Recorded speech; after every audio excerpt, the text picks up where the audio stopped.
Greetings and welcome. Thanks so much for coming by and checking out the video, checking out the channel. I love it when you guys come by. Thank you so much. This is a open and timeless collective energy reading. So whenever you come across this video, however it comes across for you, it is the right time for this message. You had some question, you were looking for clarification, or just confirmation on something. And this is going to be that reply from the universal energy, God, source, your higher self. So for returning friends, welcome, welcome, welcome. For new friends, thank you so much for stopping by. And please feel free to like and subscribe if you feel so inclined. It does help the YouTube algorithm, help other people find the channel and find these videos. We are going through Jessica Roux's Woodland Wardens Oracle Deck, and today we've got card number 48, the Dragonfly and Pansy, which stand for balance. And before we go into the extended reading in the book, I do want to just get a energy sense and feedback from the card itself, and I invite you as well. Take some time with the image on the screen and really connect with it, okay? Pansies, when I think of them, I think of magic. I think of fairies. They are delicate, they grow best in the shade or, dappled sunlight, and that always feels like that magical kind of space between shadow and light, right? They are delicate. They require a little bit of TLC, at least in my opinion, and so they're a very, very special little flower in my mind. And then dragonflies for me, if you could have an insect that's part of your totem, dragonflies would be one of those for me. So I love bees and dragonflies especially. Dragonflies are amazing. They do help with pest control. They will eat mosquito nymphs, the larvae, the little things swimming in the water. And so it's always nice to see dragonflies around, because I'm not a super big fan of mosquitoes. I don't know anybody that really is. But they always have seemed very magical to me as well. Their wings are so shimmery and they have those beautiful jewel tones, right? And just they float in the air. They literally, they skim the water. There's, in fact, a lot of them are named with the last name of skimmer and then the color. So blue skimmer, green skimmer, all sorts of those kinds of dragonflies are out there. And I connect with them, but I have dragons on my totem, so it may have something to do with that as well. Feel free to add in the comments your feedback in terms of if you have any personal connection with pansies, if they have maybe a significance in your family line or just for you personally. And then dragonflies, of course, I think everybody feels that sort of sense of wonder and magic with them. But let's take a look in the book and see what the extended reading is for our card for today. It says card number 48, and of course that equals 12. 4 plus 8 equals 12, which reduces down to a 3. 1 plus 2 is 3. So this is one of those balance cards. This means balance. So, perching with a delicate grace, the dragonfly is a symbol of balance. Nimble and attuned as a dancer, it moves effortlessly through the air, shifting direction with ease. Pansies are named for the French word pensée, meaning thought, and were given by the Victorians as tokens of thoughtfulness. Together, the dragonfly and pansy indicate a harmony of thought and action. When you have a dragonfly hovering over the water, and you see that you are healthy and confident, that's the sign that you are healthy and confident.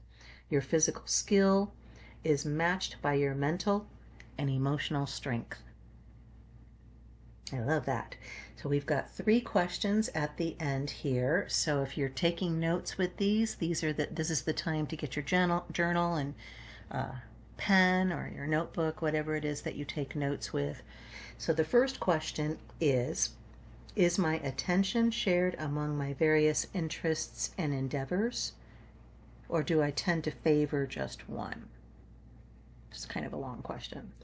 Is my attention shared among my various interests and endeavors, or do I tend to favor just one? And the second question, am I satisfied with how I spend my time and energy? Am I satisfied with how I spend my time and energy? And then the third one is, how can I build more balance into my life?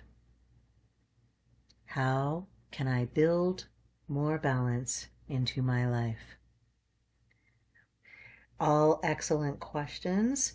Do we tend to favor one part of our interests and endeavors over another? Do we have a hobby that maybe we spend a little too much time with and forego doing household tasks, possibly?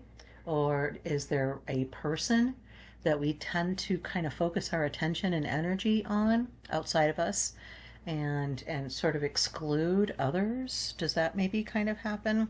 What do you think that happens maybe in your life? Where do you tend to favor just one area of your life, or is it balanced? Do you have a pretty much balanced life? The second question, are you satisfied with how you spend your time and energy? Are you satisfied with that? For me, it's always a little bit of a challenge personally, because I want to be spending more time on the things that are going to be getting me closer to my goals that I've got. But at a certain point, it's kind of like you're just like, I just want to take some time and just relax, or I want to put some time onto doing some artwork or writing on my book or whatever. There's going to be a point where you're going to sit there and say, am I taking up too much time with this instead of these other things? You know, am I satisfied with how I spend my time and energy? And then how can I let me try that again. How can I build more balance into my life? How can I build more balance into my life? Is there maybe a little bit more time that I can spend working on physical health, as opposed to just focusing in on research for something? Maybe I need to get up and move some more. How can I build more balance into my life? So that's going to be different for everybody, obviously. But those are all excellent questions, and we want our lives to be balanced. We don't want them just like a piece of furniture or just like a building.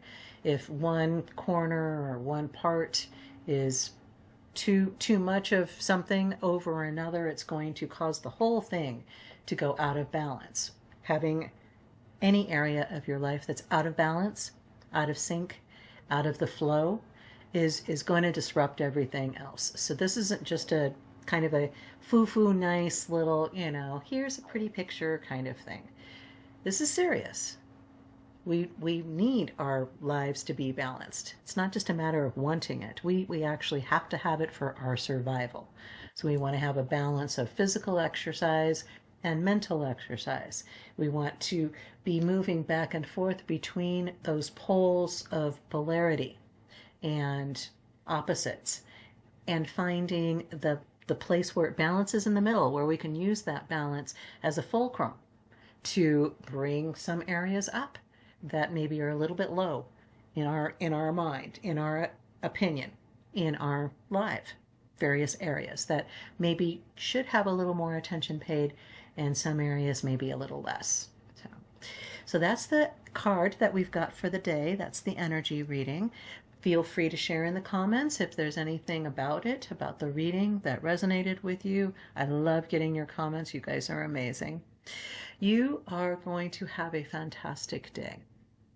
I know I say that often, that you're amazing, that I love you, have a wonderful day, have a fantastic day.